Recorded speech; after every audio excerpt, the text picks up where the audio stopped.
পদত্যাগ দাবি করা হয়েছে কিছু সময় আগে। ঢাকা বিশ্ববিদ্যালয় এলাকায় শিক্ষার্থীরা বিক্ষোভ মিছিল করেছেন, সমাবেশ করেছেন, তারা আগামীকাল দুপুর পর্যন্ত সময় বেঁধে দিয়েছেন আপনার পদত্যাগের জন্য। এই বিষয়টি কি আপনার নজরে এসছে? আমার এই পদত্যাগের ব্যাপারে আজকে তো প্রথম না, মানে তারা আমার যেই কারণে পদত্যাগ করতে বলে ওই কারণগুলি যদি আমি উন্নতি করে দিতে পারি তো আর কোনো পদত্যাগের প্রশ্ন না। তারা চাচ্ছে আইন শৃঙ্খলা পরিস্থিতি উন্নতি।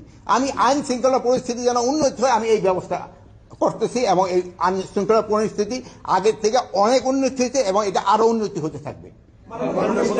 এই তো ডেভিল হান্টের অপারেশনের পর থেকে এখন পর্যন্ত প্রায় 8,500 কিলো গ্রেপ্তার হয়েছে আমরা দেখেছি।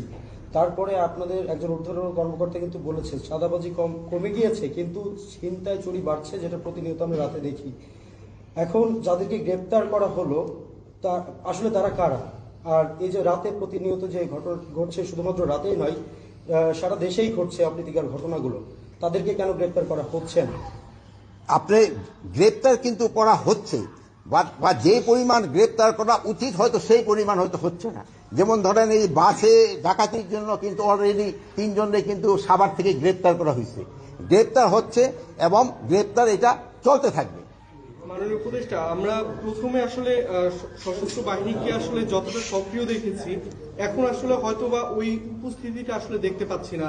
যে সেনাবাহিনীর প্রথম দিকে যে অভিযানগুলো ছিল, বিশেষ করে পরে নতুন সরকার আসার পরে শুরুর দিকে যে অভিযানগুলো ছিল, এখন আসলে এই মানে ব্যবধানটা কেন? আসলে এটার সাথে একটু যোগ করতে চাই, রাজুতে যেটা উত্থাপন করা হয়েছে আপনার পদত্যাগের